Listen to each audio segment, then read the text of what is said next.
Olá, pessoal, boa noite. Boa noite para todo mundo. Que bom que vocês estão aqui. Hoje a gente vai falar sobre o uso de drones em obras de infraestrutura. E antes de começar, vou chamar Hélio Batista, que é o presidente aqui do Núcleo Regional Bahia da Associação Brasileira de Mecânica dos Solos, a ABMS. Hélio, chega aí. Boa noite a todos. Meu nome é Hélio, como o Luiz falou, eu sou o atual presidente do Núcleo Regional da Bahia e a ABMS é a nossa Associação Brasileira de Mecânica dos Solos e Engenharia Geotécnica. A gente possui aí mais de 70 anos de fundada e na geotecnia um dos nossos principais insumos é a topografia, junto com as investigações de campo e de laboratório. Então, o uso dessas novas tecnologias, como os drones, né, contribui muito para a redução de custo e agilidade para obter as informações que nós precisamos. Além de ser uma ferramenta muito interessante no acompanhamento das obras, né? E para isso, estamos aqui nesse evento para entender como funciona e quais as vantagens e desvantagens do uso dessas ferramentas. Quem vai começar vai ser Carlos Galassi. Ele é arquiteto com MBA em gerenciamento de projetos, é fundador da Alca Drones. Ele atua com drones em serviços técnicos no mercado da construção civil desde 2013. Foi eleito top 5 empreendedor na Drone Show 2019. Palestrante com programas como o Corpas para a formação de operadores de drones do GRAE, Grupamento Aéreo da Polícia Militar da Bahia. O tema da palestra dele é aerofotogrametria com drone. Então, Carlos, mestre Galassi, por favor, com você. Como o Luiz comentou, a palestra, né, o tema hoje é a aerofotogrametria com drones, né? Falar um pouco compartilhar um pouquinho da experiência que a gente tem, né, nessa área, já atuando aí no mercado. Então, fiz aqui uma sequenciazinha rápida do que a gente vai comentar, conceitos básicos, tá? Afinal de contas, o que é a aerofotogrametria, né? Então, falar um pouco da definição, no contexto histórico da aerofotogrametria, coisa muito rápida e sucinta. Como os drones revolucionaram a aerofotogrametria e os serviços, né? Depois a gente fala um pouco dos fundamentos, dos produtos, o que a gente gera, o que a gente pode gerar quando a gente faz aerofotogrametria com drones. Falar rapidamente um pouquinho sobre as etapas aí do aerolevantamento, né? Como a gente define, quando a gente vai pensar no aerolevantamento, a gente definir o escopo até o que a gente vai estar entregando de produtos para o cliente, né? Mostrar aí alguns cases, alguns exemplos de serviços ou de produtos que a gente entrega, né, e algumas considerações importantes, né, que a gente tem que fazer ao final, principalmente em relação aos aspectos legais e os equipamentos adequados para fazer a aerofotogrametria, que geralmente são as perguntas básicas que a turma faz, né? Então vamos lá, afinal, o que é fotogrametria? Uma definição muito simples, é a técnica de fotogrametria que utiliza fotos aéreas, né? A aerofotogrametria, fotogrametria com fotos aéreas. Simples, né? Mas ainda não é a melhor definição. Se a gente falar num contexto histórico, você tem aí a vontade de se usar fotos aéreas há muito tempo e de várias formas diferentes, né? Então, as primeiras tentativas foram justamente quando as máquinas fotográficas começaram a ganhar algum tipo de resolução, serem utilizadas para alguns fins. Então, você tinha no início aí, século XIX, ano 1800, o pessoal fazendo com balões, querendo fazer algumas fotos, algumas coisas do tipo. Pequenas máquinas já amarradas aí a pombos, muita coisa era utilizada, obviamente, para espionagem, por aí vai, até que foi evoluindo, claro, para aviões, né? A aerofotogrametria com máquinas muito grandes, pesadas.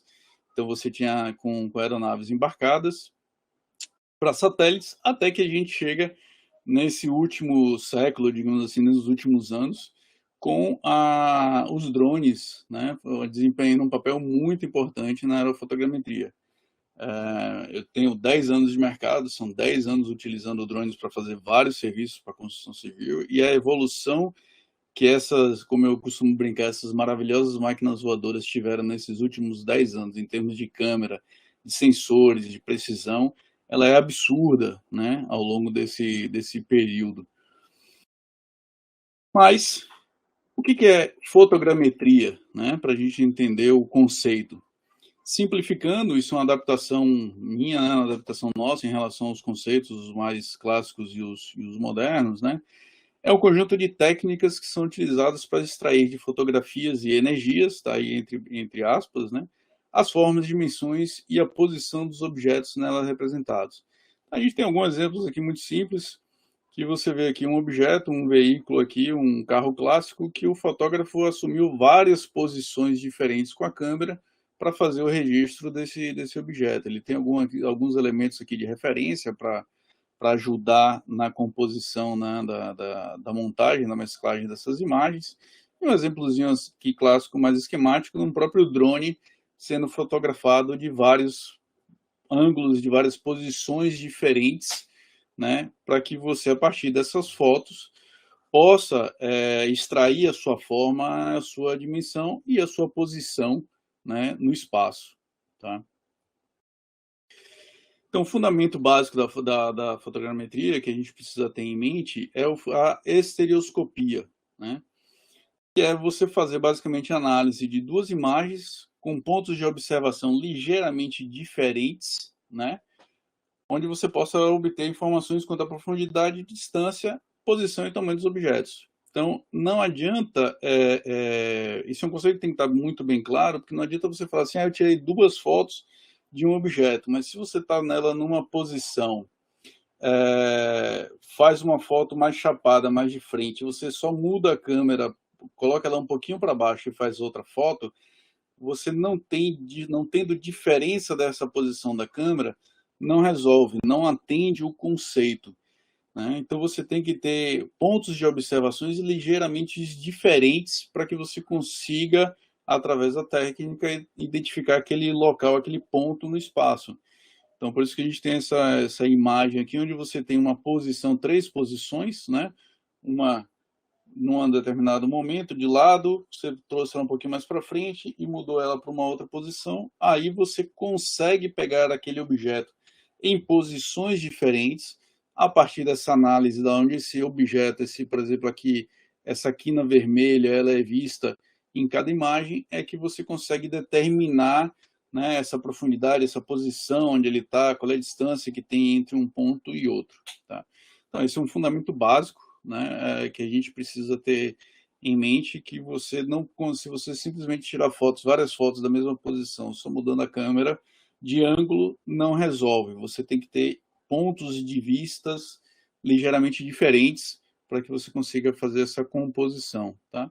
Aqui um outro exemplo que a gente já pega de uma imagem, de uma tela, de uma modelagem que foi feita usando fotos a partir de drones, são dentro de um software, né, específico que a gente utiliza para fazer essa técnica. Tá?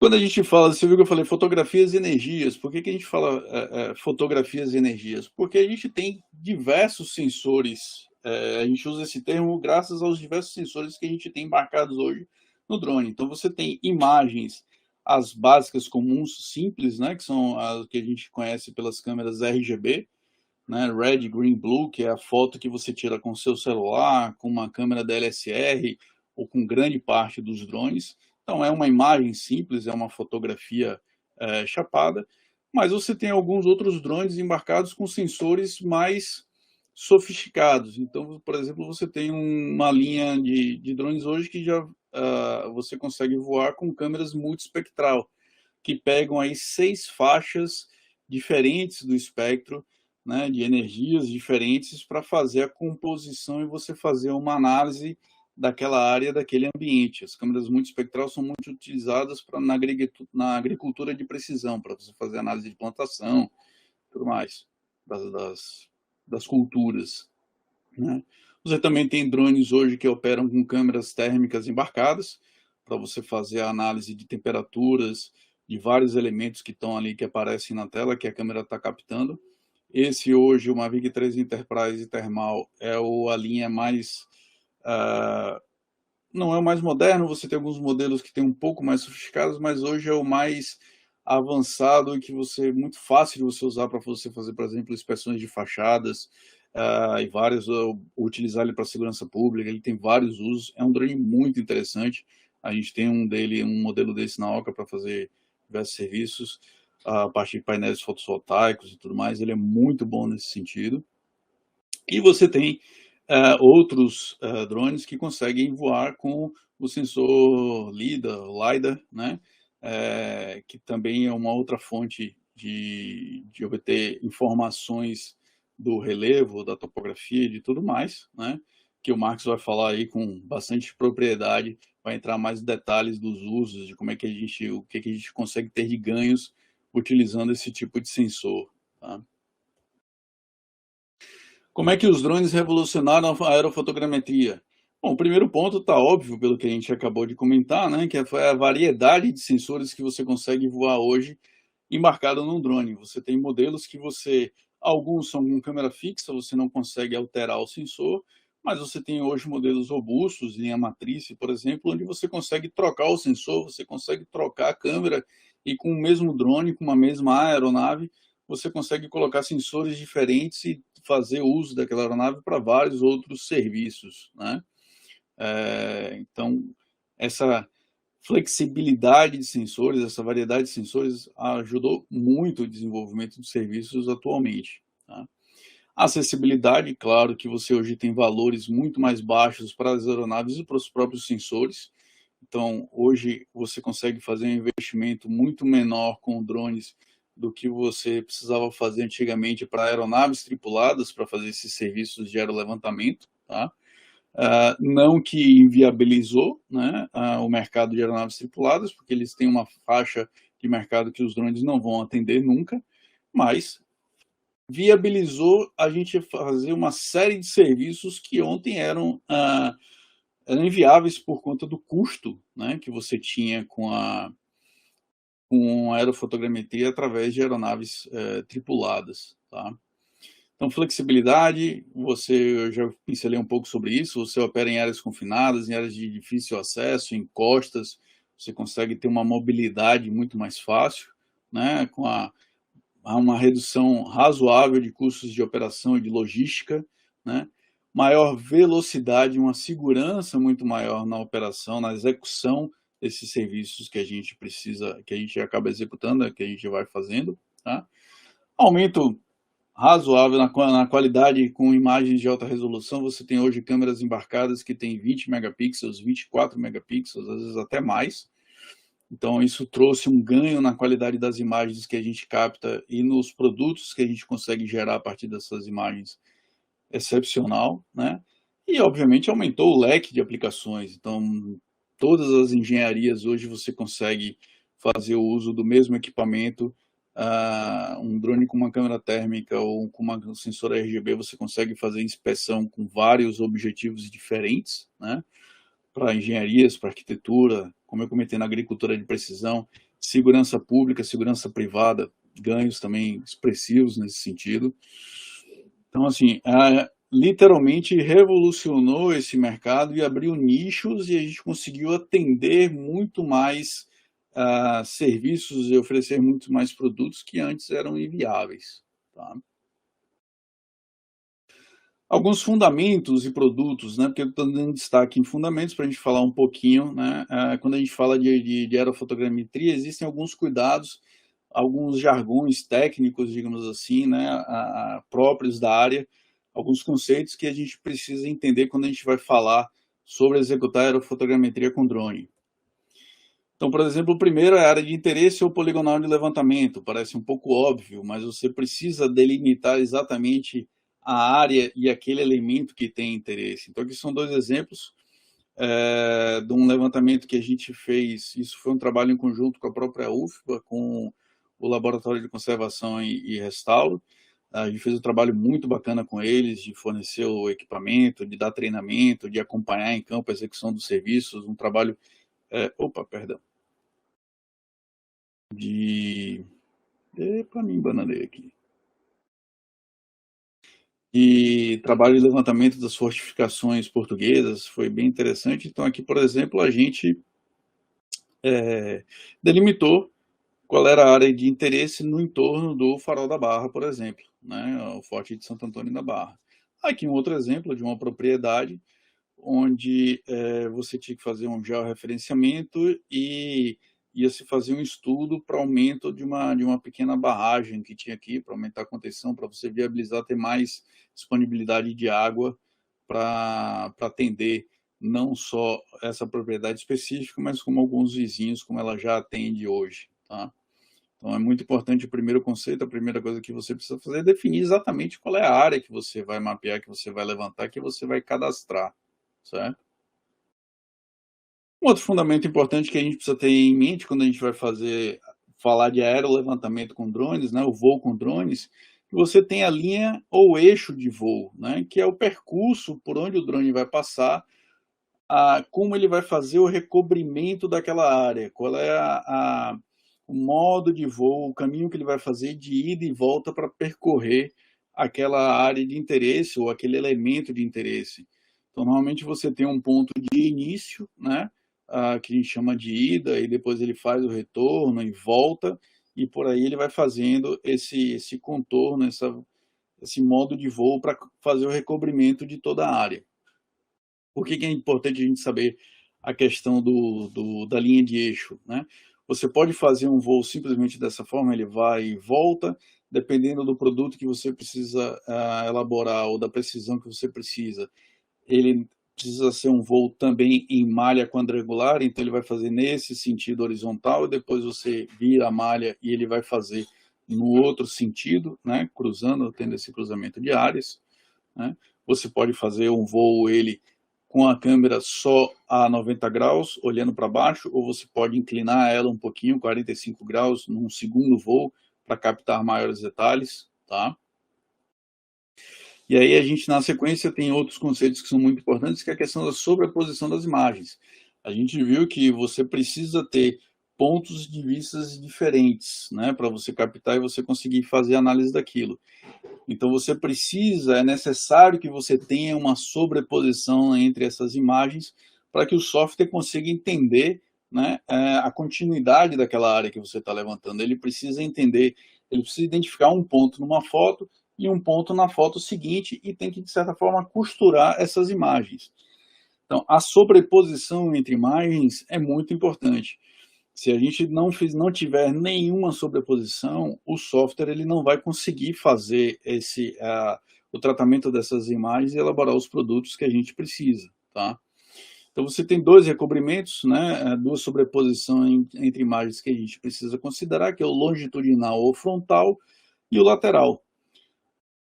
Graficamente explicando o que a gente tem, a sobreposição frontal, a gente pegando aquele mesmo circuito que o drone está fazendo, você faz, cada pontinho vermelho desse seria uma foto, então você tem um quadrado, né, um recobrimento, uma foto que vai cobrir uma determinada área no primeiro ponto, depois no segundo ponto, uma sobrepõe a outra, né? Você tem que ir sobrepondo, né, elas aos pouquinhos. Então você tem isso que a gente chama de sobreposição frontal. Uma cobre a outra para que você consiga ter continuidade da imagem e montar aquele mosaico todo de fotos e o software consiga processar, tá? Uma pergunta que o pessoal sempre faz, qual é a sobreposição mínima? Tem variado um pouco hoje à medida dos sensores, né, e da definição que você precisa, mas eu não recomendo que você faça uma sobreposição frontal menor do que 60% entre imagens, certo? E você tem também a sobreposição lateral, que é o quê? Além de você fazer na faixa, né, seguindo a faixa, você tem que ter também entre faixas, né, uma recobrindo a outra, no mesmo conceito, para que a gente consiga montar esse mosaico todo dessa área toda. Então, normalmente é uma pergunta que se faz quando você vai operar, quando você pergunta para o cliente, né? Ou quando o cliente às vezes nem tem muita noção dessa questão da sobreposição. Quando ele já tem um pouco mais de noção, ele normalmente fala qual é a sobreposição que ele precisa, né? Mas em geral você precisa orientar a sua turma de campo, né, o seu piloto, quando ele vai fazer a programação de voo, qual é a sobreposição que você precisa, tanto frontal ou lateral, para que você consiga processar, né? Essas sobreposições, como eu falei, você tem uma faixa mínima e elas variam um pouco também conforme o relevo que você vai estar mapeando. Então, áreas que têm vegetação muito densa, né, que tem mato, ou florestas ou alguma coisa do tipo, você normalmente precisa de uma sobreposição muito alta, porque se for uma sobreposição muito baixa e se você fizer um voo baixo, os softwares normalmente não conseguem fazer o processamento dessas imagens, tá? Um outro fundamento, normalmente é o mais importante, né, é o Ground Simple Distance, ou GSD, como a gente chama. É o produto, assim, o elemento que dá a melhor informação sobre a qualidade daquele seu trabalho, né? Um dos. Você tem um outro que também que é a acurácia, né, que é muito importante para você conseguir mostrar que aquele seu produto tem qualidade. Então, o GSD é a medida fundamental na qualidade dos produtos gerados, né? Tem um errinho aí, mas deu para entender. É a medida fundamental na qualidade dos produtos gerados. Então, é a distância entre os centros do pixels medidos em solo. Traduzindo, a gente sabe que todas as fotos hoje digitais são compostas por pixels, né? Então, quando você faz uma foto, o GSD é a distância que ele está identificando entre cada quadradinho daquele que compõe a imagem. Num exemplo muito simples para facilitar, então se você tem aqui um GSD de 5 centímetros por pixel, já é um GSD relativamente alto, né, para os trabalhos, na maioria dos trabalhos que a gente executa, você consegue enxergar aqui o veículo, né, numa forma bem definida. Quando a gente fala de 10 centímetros por pixel, você vê que ele já começa a ficar, que a gente brinca, ele fica pixelado, ele fica quadradinho, né, você já começa a ver aqui alguns, por exemplo, no farol aqui, você já começa a ver alguns contornos, alguns quadrados, né? Um serrilhado, né?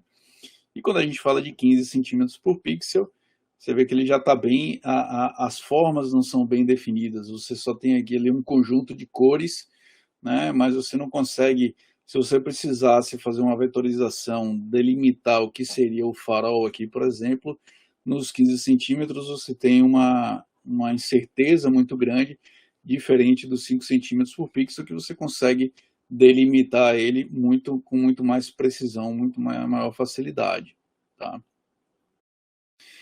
Então, o GSD ele está diretamente relacionado à resolução do sensor, né, a qualidade do sensor que você está usando, da sua câmera, a distância focal da lente e a altura de voo.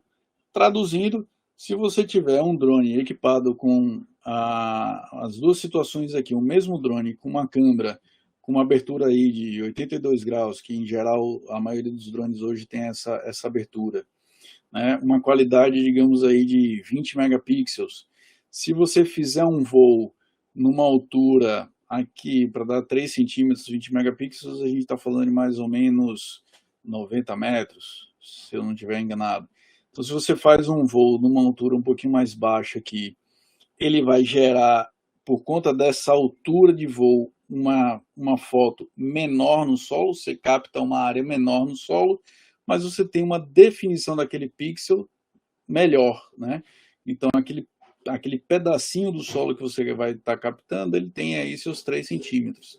Se você pega esse mesmo drone e voa com ele mais alto, a sua imagem, a foto que você vai captar vai ser maior, né? O conceito aí está simples, né? Porque você aumentou o cone que você consegue, a imagem que você consegue captar, mas em compensação o seu pixel vai ser maior. Então, um pixel vai estar registrando um tamanho maior do solo. Isso vai ter uma definição menor. Quanto menor for o pixel em relação ao solo, melhor você consegue identificar, tá? Então, voltando aqui, esse voo de 5 centímetros por pixel, ele com certeza foi um voo mais baixo, a gente conseguiu uma definição melhor da câmera, e com 15 megapixels ele foi um voo bem mais alto, tá? Em termos práticos, se a gente for comparar, por exemplo, uma foto extraída do Google, né? Então aqui eu tenho, isso aqui foi um levantamento, um trabalho que a gente fez também lá para o Núcleo de Conservação e Restauro, do levantamento do Forte de São Marcelo. Então, essa imagem aqui na esquerda é a imagem que a gente extrai do Google Earth, que tem um padrão aí de GSD de 60 centímetros, e aqui é o levantamento que a gente fez com um drone, com um Phantom 4, com uma câmera de 20 megapixels, que conseguiu um GSD de 2 centímetros, né? Se a gente pegar essa imagem aqui e for ampliando ela, a gente consegue ver no detalhe, por exemplo, essa grade que tem aqui, você consegue ver o contorno da grade todo direitinho, consegue ver alguns outros elementos, enfim, é uma qualidade muito maior, tá? Pontos de controle em solo são coisas essenciais aí que a gente precisa ter para garantir a acurácia do nosso levantamento, né? Então, são pontos de referência que a gente vai obtendo no solo, então a gente obtém as coordenadas geralmente a partir de GPS de precisão, né, de alta precisão. Você tem alguns outros placas hoje que já tem, você deixa ela no solo, ela já tem um GPS para ela coletar aquela coordenada. Você tem uma premissa básica do GSD, que ele precisa ser identificado nas fotos. Não adianta nada você coletar a coordenada de um ponto se você não tem ele na sua área de mapeamento, né? Eles podem ser naturais ou artificiais, como a gente costuma falar, né? E eles são necessários para melhorar a qualidade, a acurácia do seu levantamento. Então, aqui a gente tem um exemplo de ponto de controle pintado ou artificial, e aqui um outro levantamento onde a gente pode usar, por exemplo, a faixa de pedestre aqui, esse cantinho, como um ponto de controle para fazer esse levantamento, tá? Ortofoto, né? Outro conceito que a gente fala muito, né? Que pessoas vão falar, na sua ortofoto você consegue um GSD de quanto? O que é uma ortofoto, né? É uma imagem fotográfica corrigida de deformações existentes e inerentes à fotografia aérea. Então, simplificando, isso aqui, esse primeiro exemplo aqui é uma foto ortogonal, também retirada do Google. Então, a gente consegue identificar aqui, por exemplo, você vê o farol da barra, mas você consegue ver a lateral do farol em si. Ele é um pouquinho inclinado, você consegue ver a inclinação dele, né? Que ela é um pouco alta. Quando a gente faz o voo e processa todas essas imagens, a gente consegue ter uma foto retificada, né? Onde todos os elementos que aparecem aqui, eles estão 100% na vertical. Então, você vê, além de eu ter uma qualidade de imagem muito melhor, eu já visualizo, por exemplo, a minha torre do farol aqui, ele 100% na vertical, né? Qual é o ganho que a gente tem com isso, além da definição, da melhor definição, né, e desse posicionamento correto dos pontos, é que você consegue tirar medidas acuradas em escala real de todos os elementos que estão aí nessa foto. Eu consigo jogar essa ortofoto num programa CAD e de lá tirar todas as medidas e fazer toda a vetorização que eu preciso. Número de pontos, também se fala muito, é um fundamento, né, um produto que a gente acaba entregando, né, que é um conjunto de pontos tridimensional expresso em um mesmo sistema de coordenadas e que representa a superfície externa de um objeto. Traduzindo, é isso aqui.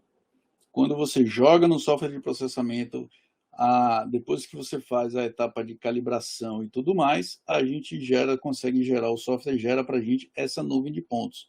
E é a partir dela que a gente consegue extrair todos os outros elementos que a gente, todos os outros produtos que a gente entrega. Então, você consegue fazer a reconstrução de modelos em 3D, por exemplo.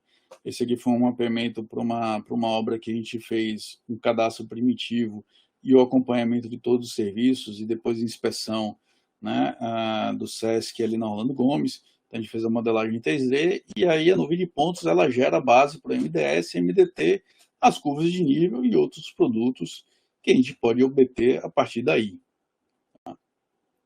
Um exemplo simples para a gente mostrar aqui é o trabalho que foi feito lá no Forte de São Marcelo. Então, você tem uma primeira nuvem de pontos aí primária, simplificada, e essa já é o que a gente chama de nuvem de pontos densa. Então, você tem uma quantidade de produtos, né, de pontos muito maiores. E aí, uma terceira etapa onde você gera o mesh, onde você remodela essa superfície, tá? Onde você tem ela tridimensional em escala no local.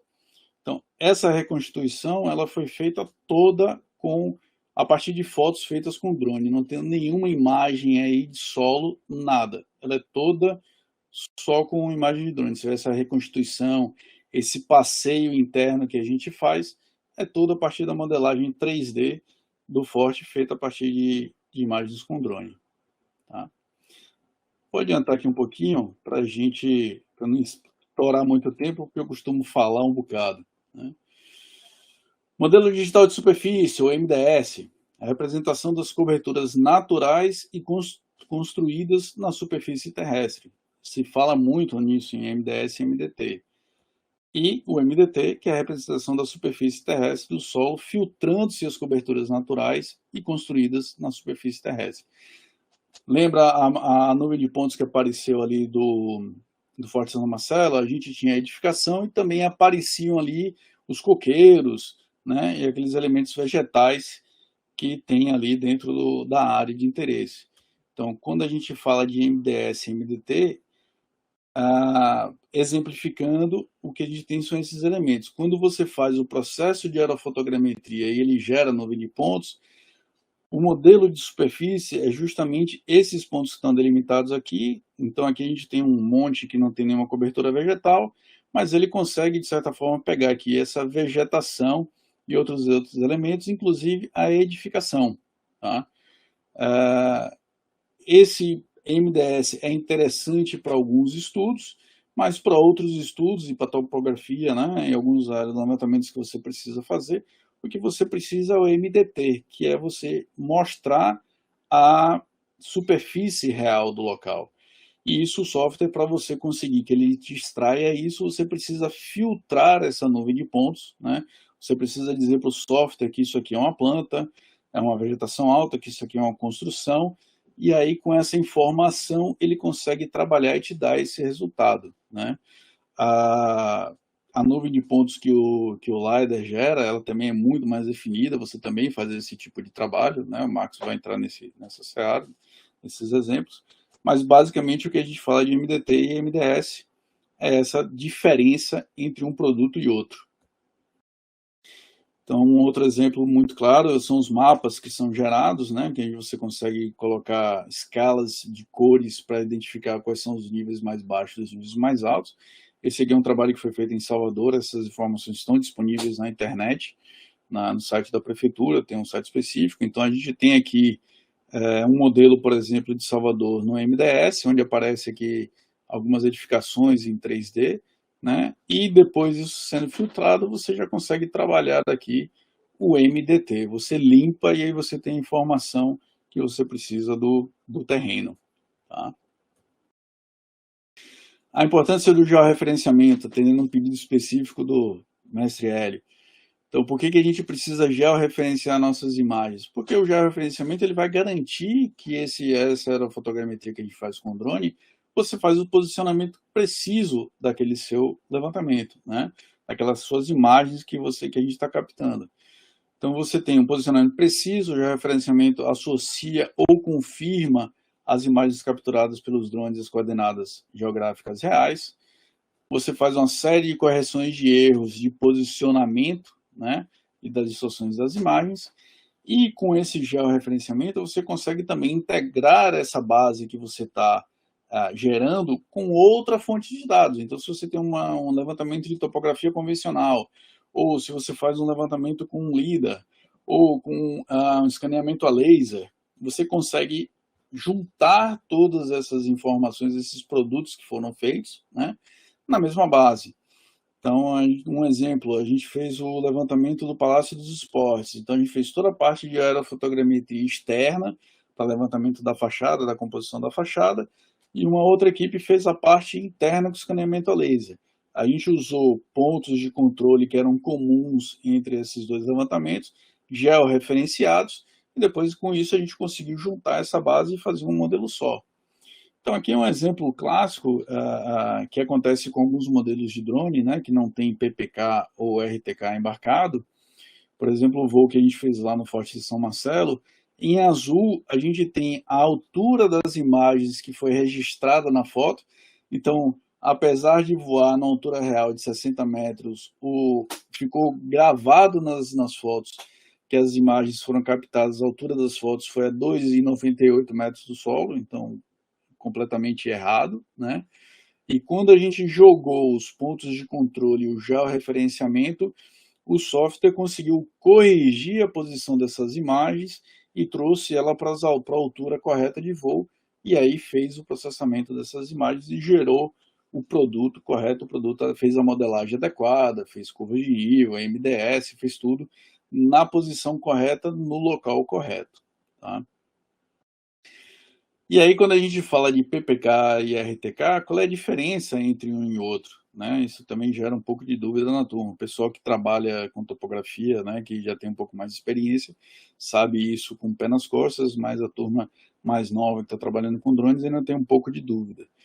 Então, os sistemas RTK, drones hoje que conseguem voar com sistemas RTK, que é o Real Time Connect, quer dizer, é um sistema de conexão com satélites, onde a captação e a correção das informações das imagens, né, do posicionamento, acontece em tempo real. Então, a gente consegue voar hoje com um drone que você tem uma base GNSS, que está captando, o próprio drone tem um módulo RTK, para ter essa precisão maior no registro das imagens, né? E o controle também, ele tem um sisteminha onde ele se conecta com a base e com o controle, e ele também tem conexão com satélites, e isso aumenta muito a precisão das imagens, né, do registro daquelas imagens que a gente está captando, né? Então, a diferença entre o RTK e o PPK, basicamente, é que um é feito em correção em tempo real, enquanto você está captando, e o PPK, ele é o post-processing, quer dizer, você faz o pós-processamento daquelas informações e você faz a correção daquelas imagens, do posicionamento daquelas imagens depois. Tá? Todos são processos, procedimentos que a gente pode fazer, que a gente pode executar, e que não tem... Uns são mais rápidos, mas em termos de precisão acaba sendo a mesma coisa, né? Se você fizer um processo, se você fizer um voo com RTK ou com PPK, tá? Para não me estender muito, não passar muito do meu horário, vou falar aqui rapidamente sobre etapas de um aerolevantamento. Então, a gente tem, no nosso entendimento, lá na OCA, o que a gente faz, a gente entende que o aerolevantamento você tem essas 5 etapas, né? Então você definiu o escopo, o planejamento, a execução, o processamento das imagens e a sua entrega. Então, quando a gente fala de escopo, é você definir exatamente o que você vai levantar, né?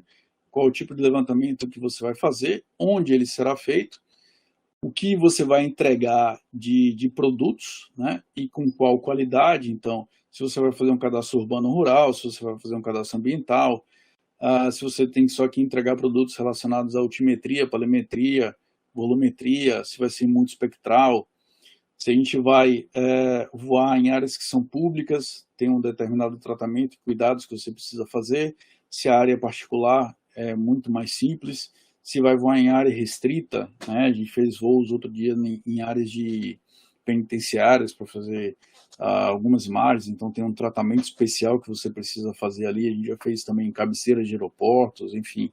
Então são áreas, dependendo do lugar, você tem planejamento e você tem documentação que você precisa ter diferente, né? E o que você vai entregar? Se você só vai entregar uma imagem, uma ortofoto, ou imagens panorâmicas, se você também tem que entregar MDT, MDS, nuvem de pontos. A gente já fez o levantamento onde o cliente só queria nuvem de pontos. Então, vai do que o que você precisa efetivamente entregar para o seu cliente. Tá? E aí eu dou uma dica que eu sempre falo para a turma nos cursos, que o escopo, muito importante você definir o que você vai entregar, como também é muito importante você deixar bem definido o que você não vai entregar, certo? Então, porque às vezes o cliente fica com uma expectativa que você vai identificar áreas alagadas ou alagáveis, enfim, e identificar espécies vegetais, por exemplo. Então, isso às vezes é interessante você ter pontos específicos, né, que você deixar claro que você não vai entregar aquilo, tá? E aí você parte para o planejamento, então qual equipamento você vai utilizar, se você vai precisar usar uma asa fixa ou um multirotor, né? Como você vai fazer esse voo, se você vai fazer ele só imagens a 90 graus, perdão, se você vai precisar fazer inclinadas a 45, 60 graus, se você só precisa fazer um voo linear, ou se você vai precisar fazer um voo em malha, ou vai precisar fazer um voo circular em torno de algum objeto, né? Se você vai precisar captar pontos de controle, se você vai ter serviços de apoio, quando você vai fazer isso, em que horários, quais são as janelas que você vai precisar fazer isso. Dependendo do posicionamento do sol, você pode ter mais ou menos incidência de sombra, então tem janelas específicas que a gente precisa voar, né? E se você precisa fazer alguns cadastros complementares de outros elementos, tá?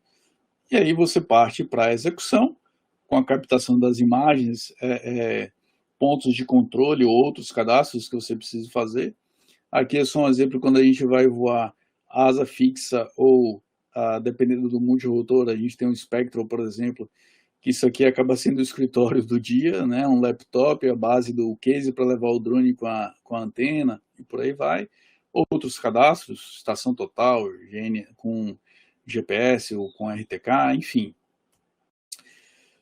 O processamento da imagem, isso demora, às vezes a parte de cadastro, de processamento das imagens e preparação de todo o resto, às vezes é mais extenso do que o período que você passa em campo. Então é bom você ter em mente que isso tem um tempo, deixar claro para o seu cliente que isso vai demorar para sair, né? Que você não captou as imagens no dia, que no dia seguinte isso já está entregue, tá? Então você tem o processamento, com a retificação das imagens, gerar nuvem de pontos, fazer toda a parte de modelagem, depois você pode ter vetorização, gerar mapas, relatórios, memoriais e por aí vai, até você partir para a entrega, né, dos arquivos magnéticos da planta, aqueles documentos que você finalizou e tem o aceite do seu cliente, certo?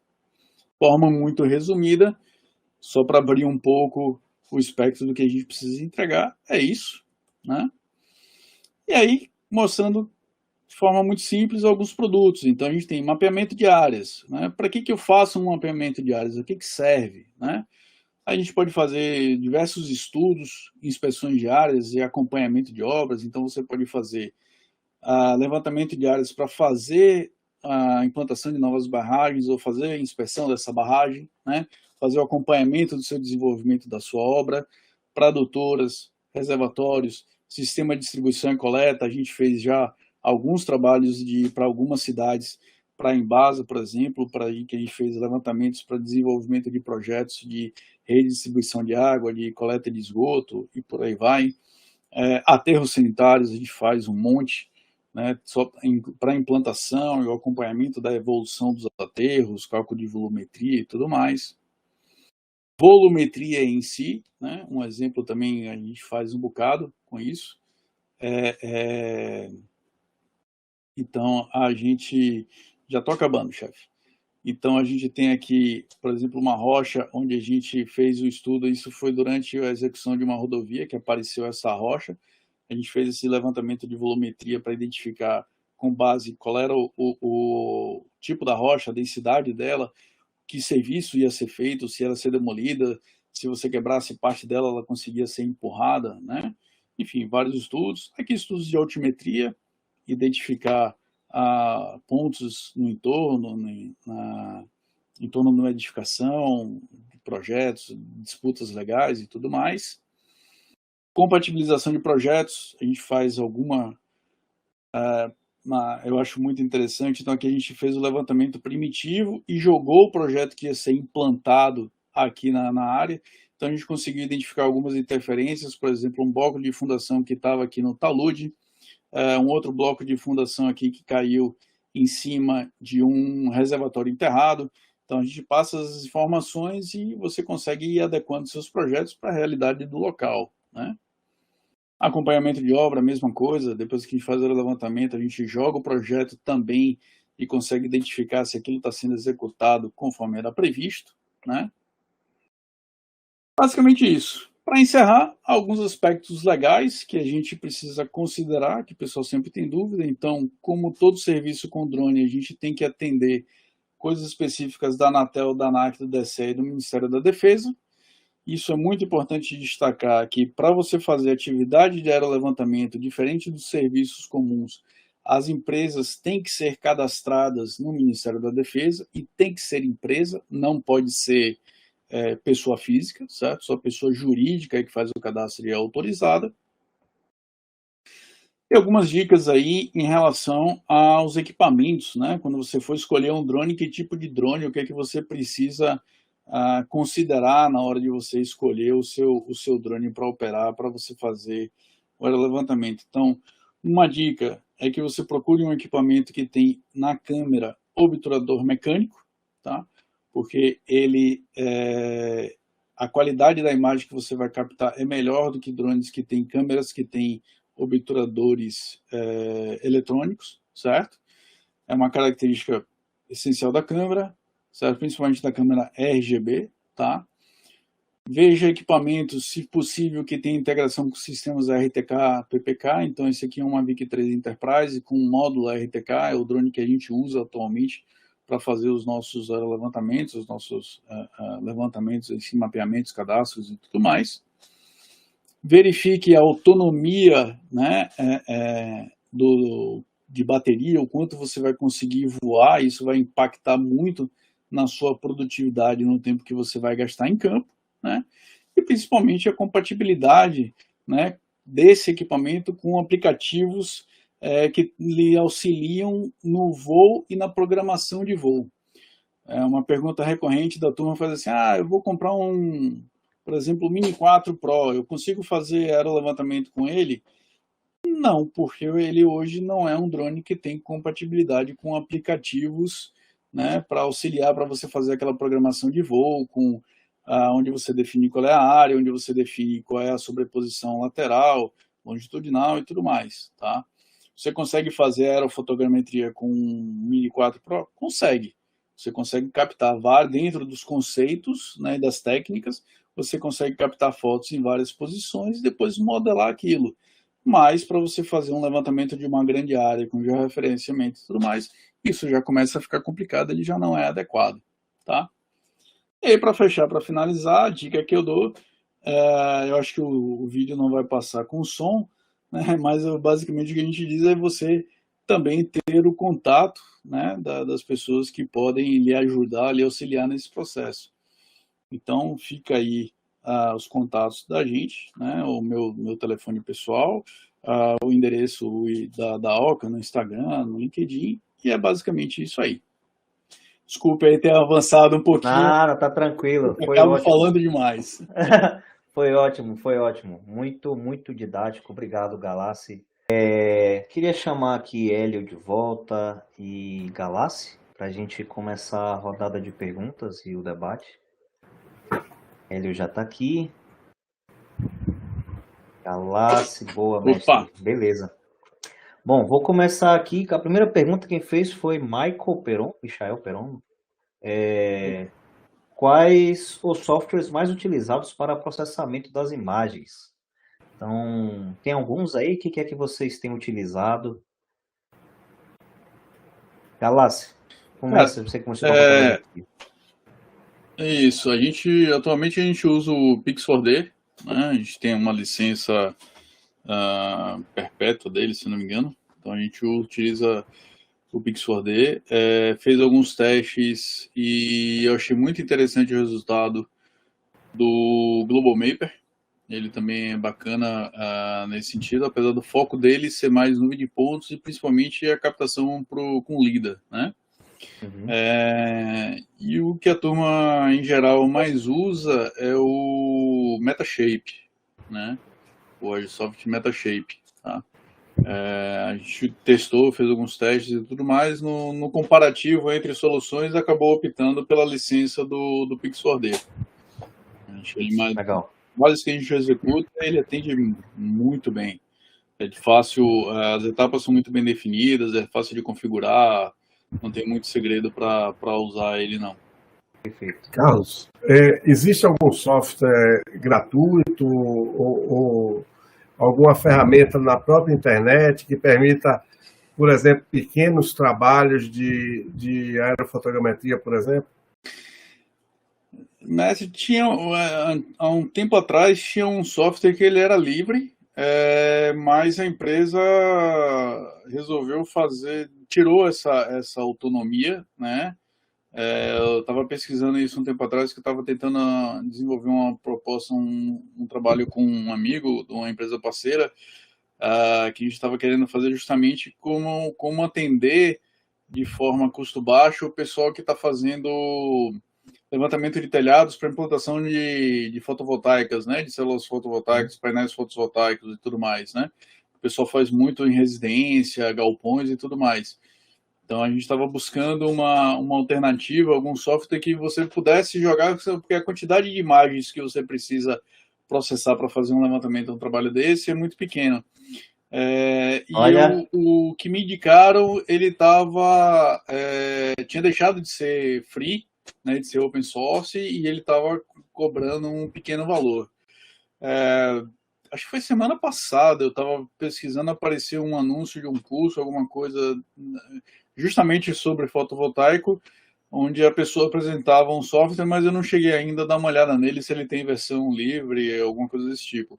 O Pix4D, eu sei que antigamente você conseguia fazer a avaliação dele durante 14 dias. Ele tem uma versão que ele limita as duas primeiras etapas, ele libera, na verdade, as duas primeiras etapas, onde você faz o alinhamento das imagens e o processamento da nuvem de pontos.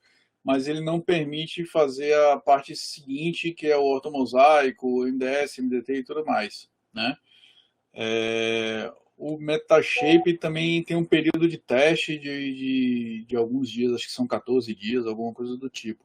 Mas depois ele acaba você tendo que pagar para usar essa versão. Eu pesquisei durante um tempo e não acabei não dando continuidade, né? Então realmente essa vou ficar te devendo. tem uma opção que eu não sei se é isso que estava se referindo, que é o WebODM, né? Open Drone Mapping. E, se não me engano, a versão para o Windows compilada você tem que pagar. Mas se você entende um pouquinho de programação e quiser compilar na unha, dá certo. E no Linux é gratuito, e se a pessoa entender um pouquinho de Linux, é razoavelmente fácil de rodar lá, é só roda num Docker e funciona tranquilo. Mas minha experiência com ele Aí é que ele você não dá. entrando numa seara É que meio não é a hardcore. minha. Não é meio hardcore, mas minha experiência com ele é que o resultado que ele estava trazendo não era tão bom quanto os outros softwares, mas é uma saída, é um caminho. Tem um Mesh-Room também, que ele gera somente a nuvem de pontos, talvez seja isso que estava se referindo. Mas para quem quer trabalhar só com volume, talvez funcione. Entendeu? No caso dos drones, todos os drones podem levar o LiDAR ou tem, a partir de um determinado tamanho, de um determinado empuxo, é que você consegue colocar o equipamento junto. A mesma pergunta eu faço para Carlos. Você tem máquinas ou fotográficas que são mais pesadas ou tem alguma limitação nisso? A da DJI, ela tem, se não me engano, tem outros. Você consegue trocar. São drones que vão com LiDAR hoje, são drones onde você consegue mudar o sensor. Você consegue adaptar uma câmera RGB, uma câmera termal, uma câmera mista e o sensor, né? Nos drones menores, por exemplo, na linha Mavic 3, que é o mais atual, eles já vêm com a câmera fixa, você não consegue mudar essa câmera, você não consegue trocar o sensor, tá? Se você for usar para fazer a fotogrametria, você precisar de uma câmera mais pesada, um sensor mais pesado, aí da linha DJI hoje você não tem nenhum que consiga atender, mas você tem outros fabricantes que conseguem operar com câmeras de melhor definição. Então, por exemplo, a gente representa a nuvem Wavy aqui na Bahia, que eles começaram durante um tempo com os drones asafixas, né, que o pessoal normalmente chama de Vant, aqueles maiores, se assemelham a um avião, né? Então, nele a gente voava com uma câmera, uma Sony A6000, que tem um peso maior do que as câmeras dos drones, do Phantom e do Mavic, mas em compensação ela tem um sensor muito melhor. Então, o máximo que você tem hoje que tinha os Phantoms e tem no Mavic 3, eram sensores com 20 megapixels, e a gente já voava com essa Sony, que dava 24 megapixels, então tinha uma qualidade de imagem muito melhor. Hoje eles têm o Spectral 2, que é um multirotor, que também vai com uma outra câmera de 24 megapixels, né? É um drone mais robusto, ele é um drone que eles estão desenvolvendo, adaptando para carregar um LiDAR, então eles têm, ele é uma plataforma também multiuso, então eles estão adaptando para fazer dispenser de sementes, de algumas outras coisas para agricultura de precisão, para você colocar um sensor multiespectral, né, uma rede, e não só o voar com a câmera RGB. Então é um drone multiplataforma também. Tem alguns outros fabricantes, tem um amigo meu também, o Luciano Fucci, que ele tem do Spirit Aircraft, que também é asa fixa, que vai com outro modelo de câmera, né, que vai com uma câmera de, se eu não me engano, também de 20 ou 24 megapixels.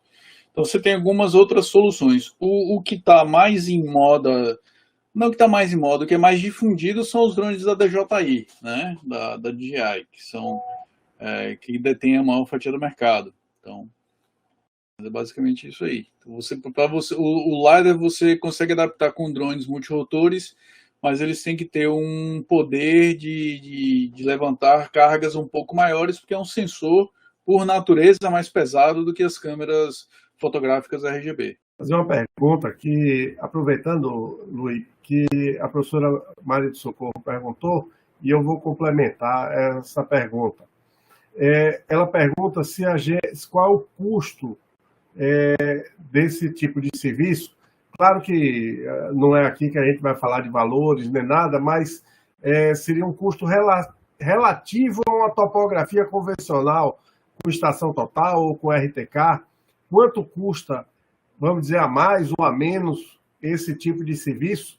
E qual é a produtividade diária de levantamento em campo, tanto da aerofotogrametria com o drone e com o LiDAR?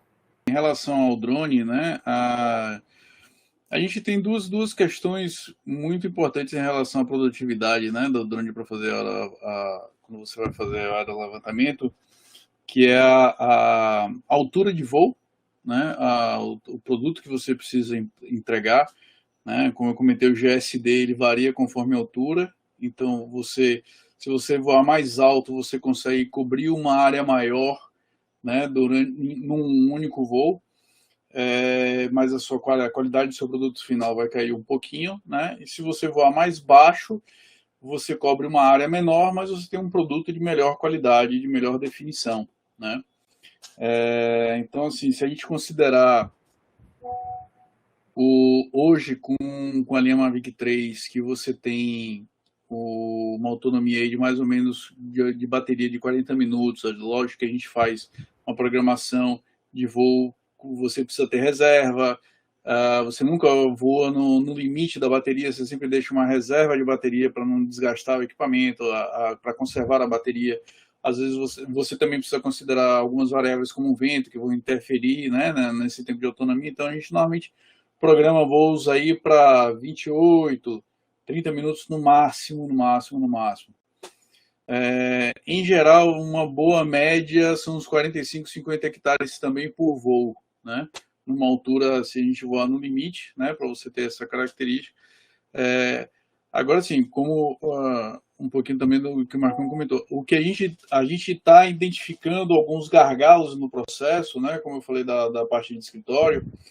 Então, a gente teve que adaptar a nossa etapa de processamento, de gerar os produtos, nuvem de pontos e curvas e tudo mais, nem tanto pela nossa capacidade de processamento, mas às vezes também pela capacidade do cliente de estar recebendo esse produto.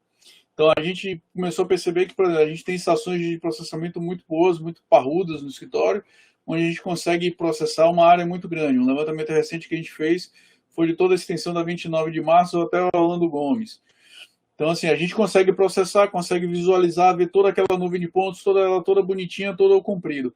Quando você manda isso para o projetista, ele não tem a mesma capacidade de processamento de abrir arquivo. Então, a gente começou a fazer o planejamento de voos e de montagem das plantas e do que a gente está entregando, considerando esse parcelamento dos produtos para que o projetista consiga operar. Então, hoje, a gente acaba limitando, uma coisa vai equilibrando e limitando a outra. Então, não adianta eu fazer um voo muito extenso para uma área muito grande, que eu vou gerar muita coisa para processar, que depois eu não consigo, o meu cliente não vai conseguir abrir aquilo. Então, a gente começou a planejar e parcelar aqueles voos, aqueles processamentos, para que o cliente, o projetista, depois, o terceiro, consiga ter acesso também àquela informação. Uma dúvida, Carlos.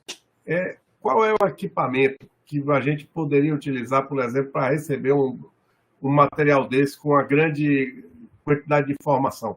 Uma especificação de uma estação dessa, em termos de memória? A estação para processamento ela é muito mais parruda do que a que você vai abrir, né?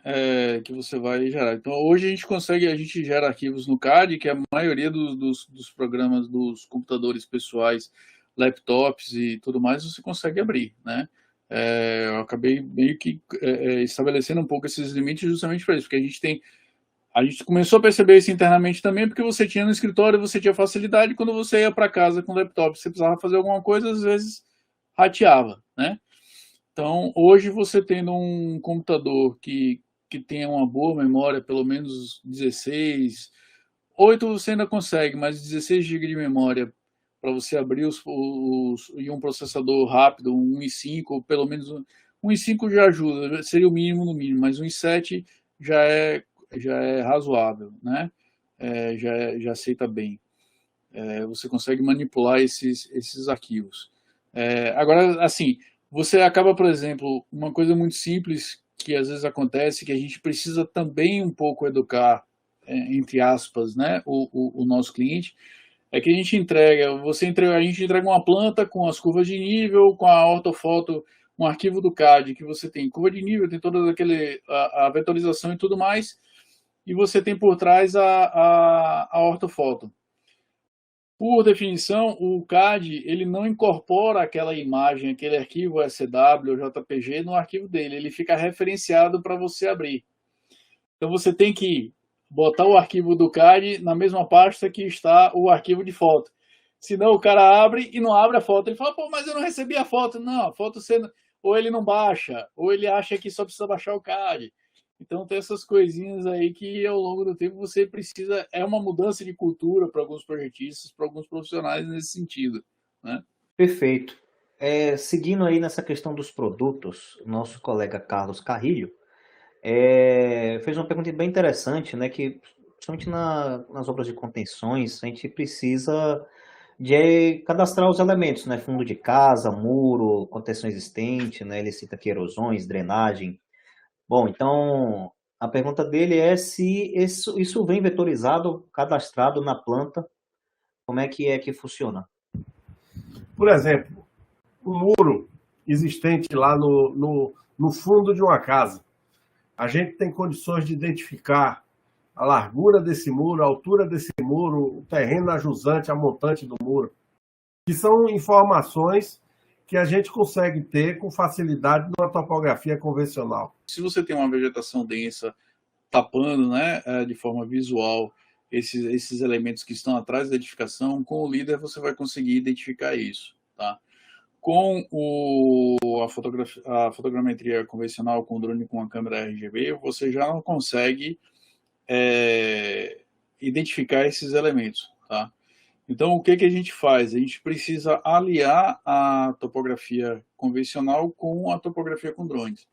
Então, já teve alguns projetos que a gente fez o cadastro da parte de urbanismo, aqui para a Orla de Salvador, a Orla de Maceió, alguns outros locais que a gente já desenvolveu esse trabalho. O que a gente faz? Primeiro, a gente faz o mapeamento com o drone, vai com uma equipe, primeiro de topografia convencional, para colocar alguns marcos, já implantar marcos que depois vão servir de referência para o desenrolar da obra, né, para a implantação do projeto e desenvolvimento da obra em si. Então a gente implanta esses marcos, coleta alguns pontos de controle e faz o voo com o drone.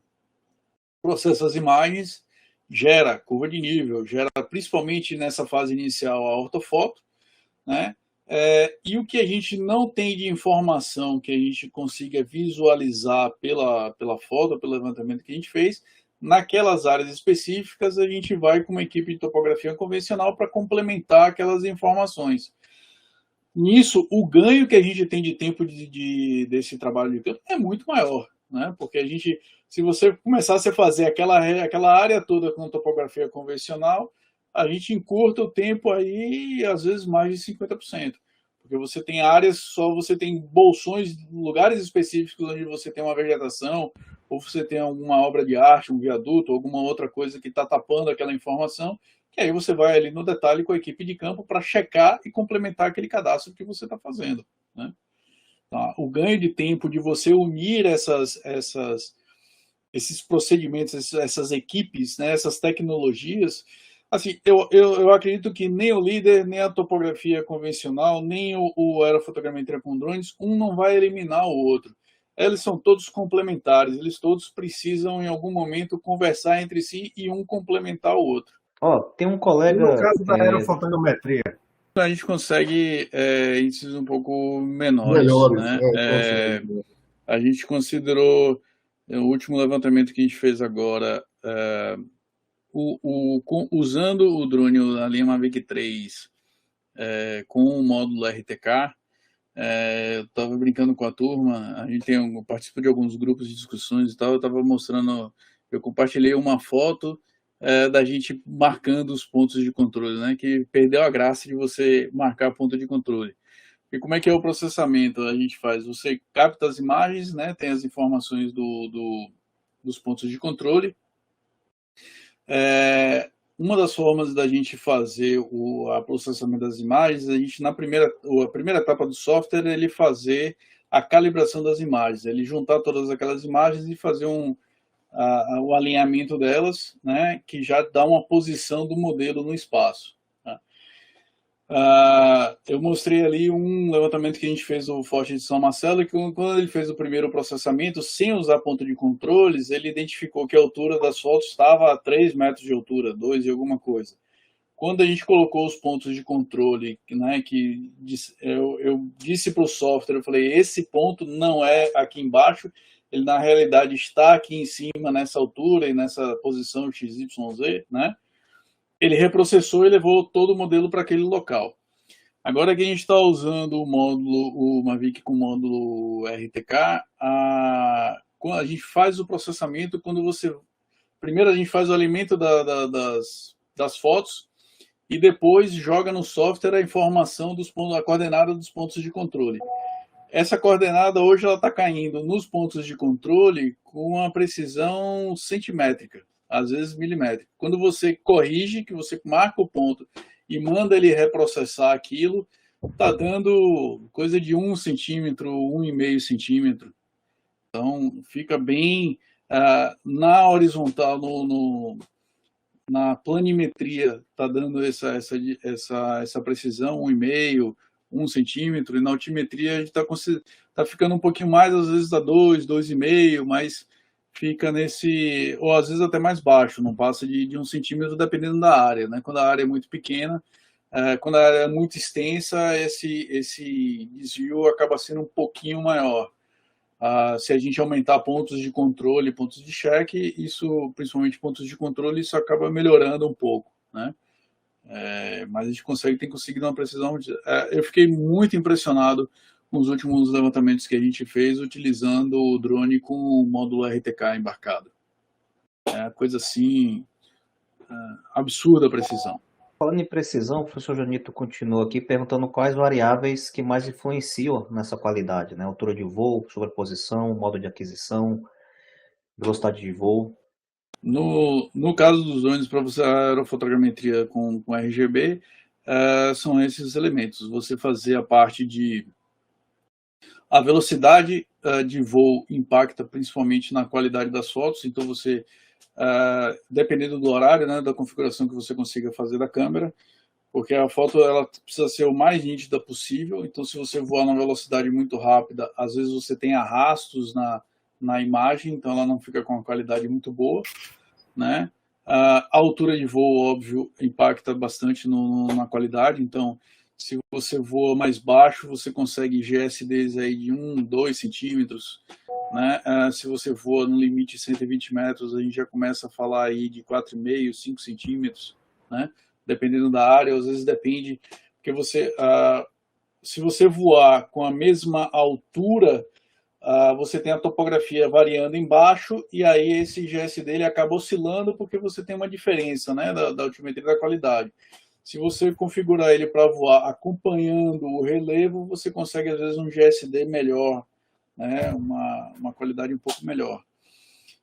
Mas assim, os principais fatores que influenciam na qualidade: a altura de voo, a característica do seu sensor, né, a capacidade dele, se ele é de 12, de 20, de 24 megapixels, a incidência de ventos, né, e velocidade de voo, acho que eu já falei, né, velocidade de voo, característica do sensor, e ventos, né, e a característica do solo também, da área que você está mapeando, também ajuda. Então, por exemplo, se você vai fazer rios ou beira de barragens, praias, esse tipo de coisa, você acaba tendo uma oscilação. Esqueça você fazer alguma coisa da faixa de praia, porque o mar, a variação de ondas, ela atrapalha, você não consegue processar. Se você tem uma lâmina d'água, num dia que está ventando, aquela área, o corpo d'água, você também não vai conseguir processar, vai lhe atrapalhar um bocado, porque você não consegue ter uma superfície uniforme. Vegetação, mesma coisa. Se está ventando muito, a vegetação vai estar oscilando, vai estar balançando, você não consegue ter uma precisão na hora de processar, né? A gente encarou algumas dificuldades quando você tem uma superfície muito homogênea, então áreas de dunas, por exemplo, se o software não tiver pontos de contrastes onde ele consiga identificar, você também não consegue fazer o processamento daquela área. Então, duna, coisa muito branca, superfícies muito uniformes, sem nenhuma característica, sem uma diferença de cor, o software também se banana um bocado. Ele não consegue identificar pontos homólogos nas fotos e fazer o alinhamento delas. Aproveitando essa questão de água, o lidar consegue furar a água? Eu consigo ter uma batimetria com o lidar? Com a foto não, mas com o lidar com uma certa profundidade eu consigo, não? Por conceito, até onde eu sei, inclusive por conceito de física, você não consegue, porque a transmissão, quando o raio ele bate na superfície, ele tem uma deflexão, uma mudança de direção. Então você não vai ter esse retorno. Já perguntaram, nunca testei não. A gente usa aqui o BAT500 aqui, se quiser batimetria, a gente tem um ecobatímetro mesmo linkado com o RTK, com o GR5 da Tópica, aí a gente faz um negócio bem feito, né? Mas com ele nunca testamos não. Mas como o Carlos já falou e adiantou, não precisa testar não, que não vai dar certo não. Eu acredito que por conceito vai ser difícil. Galassi, tem algum limite assim que tem uma vegetação na área e você consegue fazer a fotogrametria? Ou é lei, se tem qualquer árvore lá, não dá para fazer? Não, a gente faz muito levantamento de fazendas, né, e de muitas áreas para estudo de barragem ou novos condomínios e tudo mais, né. O que alguns projetistas procuraram a gente começou a fazer bastante para esses estudos de implantação de condomínios, o que o pessoal pede para fazer ortofoto, porque identifica massas de vegetação, alguma árvore específica que pode ser aproveitada no desenvolvimento do projeto, né. Propriedades rurais, você tem aquela delimitação da área que você tem que deixar para reserva legal, né? Então, cada um tem um objetivo específico de você identificar essas massas vegetais que, por algum motivo, você precisa deixar ser consideradas no seu projeto. Via de regra, o que a gente informa é que onde você tem vegetações muito densas, massas muito densas, nessas áreas a gente não tem precisão das curvas de nível da topografia, né? Se você tem uma árvore com uma copa grande, se você tem alguns maciços, digamos assim, da mesma forma que você tem residências e casas, nessas áreas você consegue ter um resultado razoável, porque você identifica no software que aquilo é uma vegetação densa, que aquilo é uma edificação, e aí, com base nessa informação, o software faz uma interpolação daqueles pontos e dá continuidade nas curvas, né? Então, mas se você tem uma área de vegetação muito densa, muito extensa, normalmente o que a gente faz é delimitar aquela área, fazer uma rachurazinha e dizer, a área de vegetação densa, não, as curvas não são, informações de topografia e de altimetria não são confiáveis. Então a gente já nem entrega, né? Perfeito. Acho que para finalizar, tem a última pergunta aqui, Binho JF. Ele pergunta assim: precisa de pontos de controle com base DJI RTK? Precisa fazer PPP da base DJI? Eu acho que ele quer saber se se utilizar os drones da DJI, se você precisa usar os outros equipamentos da DJI, se existe compatibilidade com outros fabricantes. A gente tem, você não precisa necessariamente estar usando a base da DJI. Eu não tenho, a gente não usa a base da DJI. A gente tem um GNSS, um RTK 1,50, se não me falha a memória. Então, a gente consegue conectar essa base tanto com o controle quanto com o módulo RTK do drone, e você consegue voar e fazer usar o RTK sem problema nenhum. Você tem algumas características que facilita muito o trabalho se a gente posicionar a base a partir de um ponto conhecido, né? Então, normalmente, no planejamento que a gente faz antes é colocar uma equipe de campo à frente, para colocar, né, como eu comentei, marcos, ou eventualmente coletar os pontos e deixar pontos da base.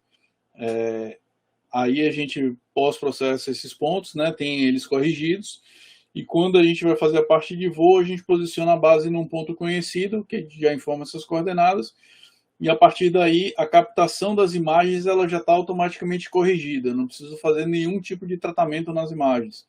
Eu já jogo elas no software com as coordenadas carregadas gravadas no XF, ou dependendo do programa eu posso entrar com o arquivo de coordenadas, o arquivo BIM. Mas no Pix4D a gente já entra direto com a foto, ela já tem todas as informações, ele já processa aquilo direto.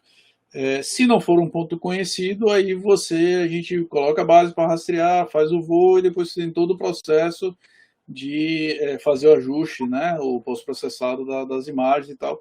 É um pouco mais demorado, né, mas você mantém a qualidade do produto da mesma forma, tá? Acho que tinha alguma outra coisa que estava aí mas é basicamente isso. Pontos de controle, se você ainda precisa ter pontos de controle, sim, eu acho que é uma prática extremamente importante, não só pontos de controle, como pontos de checagem, né? Então, a gente coleta tanto pontos para servir no processamento, para correção do processamento, quanto pontos que vão servir para depois fazer a checagem e acurácia desses modelos, até para você fazer o GeoPack, né? E ter o relatório de acurácia e tudo mais. Alguns clientes pedem, exigem que você apresente esse relatório de precisão de acurácia do modelo, né? Classe A, não tendencioso, e por aí vai. O que a gente às vezes está começando a perceber é que você hoje praticamente não precisa mais usar com o módulo RTK. A precisão está sendo tão boa que a gente às vezes não está nem precisando. Os pontos que foram coletados para ser de controle estão funcionando como pontos de check. Quando você roda a primeira checagem, se deu uma variação muito grande, aí a gente volta, utiliza um ou outro, né, dependendo do tamanho da área, da conformação da área, aí você adiciona alguns pontos de controle para recalcular isso e aí você garantir que o seu modelo está adequado, né? Então, por exemplo, eu fiz agora um trabalho para um lote aqui em Salvador, numa regularização aqui na cidade. E a gente tinha feito a base, coletou os marcos, colocou tudo direitinho, fez com topografia convencional para pegar alguns limites, algumas coisas. Como já tinha algumas edificações no lote, na área e vizinhas, a gente falou, não, vamos botar o RTK, vamos botar o módulo RTK e tal. E tava num dia assim, eu tinha ido fazer um outro trabalho, estava voltando, falei, bicho, já para aqui, já vou logo aqui. Não, mas a base já foi para outro lugar. Eu falei, calma, antes a gente fazia assim, vamos fazer assim de novo. Então, mesmo voando, a gente usou os pontos de controle para corrigir e depois colocou os pontos de checagem. É procedimento. Tem alguns procedimentos que são chaves, básicos, que você não consegue fugir. Essa história eu sempre bati muito com a turma sobre isso. O pessoal fala assim, você está voando com o módulo RTK, você não precisa mais de ponto de controle. Não existe isso. Você tem que colocar você tem que coletar um ponto de controle pelo geometria básica. 3 pontos definem um plano. Se você não coletar 3 e você não usar 3, você não consegue saber exatamente ter a acurácia daquilo lá. Se você tiver um ponto só, você não sabe onde aquilo está manobrando. 2, ele ainda pode fletir de alguma maneira. Então você precisa de pelo menos 3 para definir o seu plano, para ter certeza que aquela influência está. E depois os outros pontos para checagem. Se você corre o risco de voar com o sistema embarcado e na hora de você processar, você percebeu que tem algum erro, que deu alguma discrepância, como é que você faz? Você vai ter que ir lá voar, voltar lá e voar tudo de novo? Se for uma área de 1.000 hectares, 2.000 hectares, 3.000 hectares, como é que você faz? Você perdeu todo o seu deslocamento, todas as suas diárias, todo o seu tempo de campo? Então não tem jeito. Melhora muito a qualidade do seu produto, mas existem ainda algumas coisas que são fundamentais e básicas que você precisa ter. Ponto de controle, pontos de checagem para você verificar a acurácia do seu modelo e para você fazer a correção e verificar a acurácia do seu modelo. Não tem jeito. Ô, Carlos, só para a gente finalizar aqui, em 2000 entre 2000 e 2001, mais ou menos, a gente fez uma aerofotogrametria convencional, vamos chamar de primitiva, com voo da barragem de Bandeira de Melo. Esse voo demorou meses para ser feito, porque todo dia que o avião ia voar, dizia, não, tem uma nuvem, não consegue voar nesse dia, a chapada é sempre cheia de nuvem e tal. Eu acho que isso a gente tem. Mas, em compensação, você tinha, talvez, uma câmera com a qualidade muito superior a essas da agora. Acredito que ainda naquela época ainda era analógica. Eu lembro que a gente usava uma Mavica com disquete para tirar foto, imagina. E qual é a diferença entre esses produtos? A foto, por ter uma qualidade melhor, você tinha um levantamento melhor, mais preciso, ou a distância com que você tinha o voo, isso acabava diminuindo a sua precisão? A aeronave tripulada do avião, como ele voa numa altura muito mais alta, você tem interferência, por exemplo, de nuvens, né? Quando a gente faz o voo com drone, vai ser sempre abaixo do teto das nuvens, né, digamos assim. Então você não tem uma influência da nuvem ela atrapalhar significativamente na qualidade do seu produto final. Lógico, você tem ficam manchas mais escuras na ortofoto, porque você tem a incidência da nuvem, mas ela não impede que você voe. Agora, você também tem limitações, como eu comentei, de horários. Então, você tem, por exemplo, alguns contratantes que eles delimitam o horário, a janela de voo, então você só pode voar. Às vezes, eles não indicam nem o horário, eles indicam qual é a angulação de sombra, né, que a sombra está atingindo no objeto, porque essa angulação, esse tamanho da sombra, ela varia conforme a época do ano, a posição do sol, né, que ele faz. Então, a gente já teve que adaptar a horários de voo. Por exemplo, a gente tinha que começar às 8 da manhã e só podia voar até as 2 da tarde por causa do sol. E em outras situações, em outros locais, a gente tinha que começar a voar às 10 da manhã e podia voar até mais tarde, porque a posição do sol não dava aquela incidência de sombras, né? Estava dentro do critério estabelecido pelo cliente. Desculpa. Agora, uma coisa, por exemplo, em chuva, nenhum dos dois vão voar. Agora, uma condição que para a gente eu não sei exatamente para o líder, mas na aerofotografia, quando a gente vai fazer a convencional com RGB, se você tiver um dia nublado, que você tem aquela capinha constante, né, digamos assim, o céu todo cinza, uniforme, é a melhor coisa que tem do mundo para a gente voar e captar imagem. Você voa, não tem horário, porque você não tem com aquela manta, digamos assim, você fica como se você tivesse uma luminária indireta, então a incidência de sombras é quase zero, então você voa o dia inteiro, é uma maravilha para a gente, né? Então, assim, cada um tem características específicas e você vai se adaptando ao que você consegue extrair melhor do seu equipamento. Pronto. Luiz, vamos finalizar, porque também a gente precisa terminar, porque senão a gente ficava aqui até mais tarde. Com certeza. Beleza. Então, eu vou passar para Galassi fazer as considerações finais dele. Se tiver. Eu tenho assim, só agradecer, né, ao convite, pela experiência. Para mim é sempre uma satisfação muito grande participar desse tipo de evento, trocar experiência, conhecimento, debater alguns assuntos, né? Essa semana já é segunda, participei de uma na terça-feira que também foi muito legal, sobre empreender com drones, né? Com o pessoal da Mundo Gel. Então, que vai ter agora em maio a Drone Show, é o maior evento sobre drones e geotecnologias da América Latina. Eles estão expandindo esse ano, vão para o Center Norte, em São Paulo, acontece em maio, se eu não me engano, 21 a 23 de maio. É um evento muito bacana, muito interessante. Você tem muita novidade da parte de geotecnologias, aeroespacial. Eu já participo da feira há alguns anos, já fui como visitante, como expositor, como palestrante, curso, enfim. Para mim é uma experiência indescritível, né? Vale muito a pena.